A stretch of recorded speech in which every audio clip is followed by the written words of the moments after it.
रुकिए, स्क्रॉल मत कीजिए, मैं आपको कुछ जरूरी बताना चाहता हूं। रुकिए, स्क्रॉल मत कीजिए, बस 10 सेकंड के लिए अपनी आंखें बंद कीजिए और उस इंसान के बारे में सोचिए जो आपके लिए सबसे खास है, वो जिसके बिना आप अपनी जिंदगी की कल्पना भी नहीं कर सकते। अब खुद से एक सवाल पूछिए, अगर एक दिन वो अचानक इस दुनिया से चले जाएं, तो क्या आप उनसे फिर कभी मिल पाएंगे?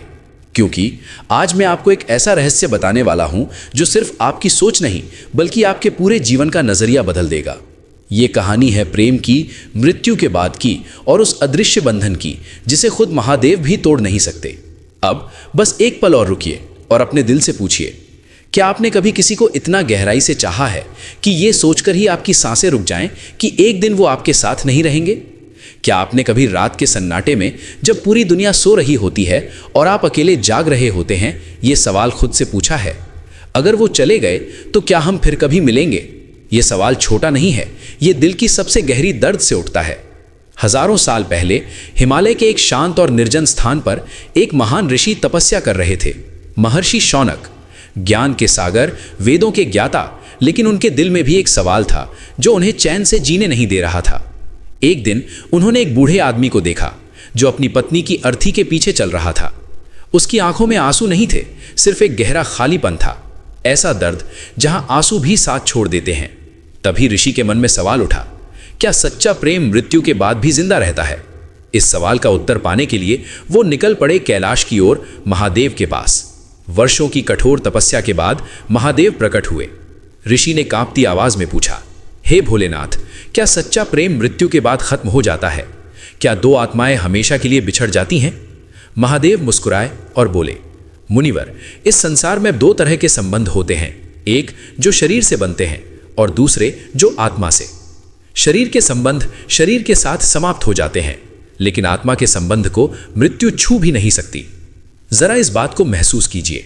हम सोचते हैं प्रेम आंखों से होता है, शब्दों से होता है, स्पर्श से होता है, लेकिन असली प्रेम आत्मा से होता है और आत्मा कभी नहीं मरती।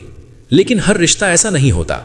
जहां स्वार्थ होता है, जहां अहंकार होता है, जहां छल होता है, वह संबंध मृत्यु के साथ ही खत्म हो जाता है। लेकिन जहां त्याग होता है, जहां समझ होती है, जहां बिना शब्दों के एक दूसरे को महसूस किया जाता है, वह प्रेम मृत्यु से भी बड़ा होता है।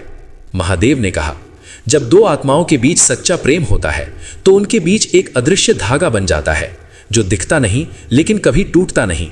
जन्म बदल जाते हैं, समय बदल जाता है, लेकिन वो धागा उन्हें फिर से एक दूसरे की ओर खींच लाता है। इसीलिए शायद कुछ लोग हमें पहली ही मुलाकात में अपने लगते हैं। उनकी आवाज जानी पहचानी लगती है, उनके साथ खामोशी भी सुकून देती है, क्योंकि वो पहली मुलाकात नहीं होती, वो एक अधूरी कहानी का अगला अध्याय होती है।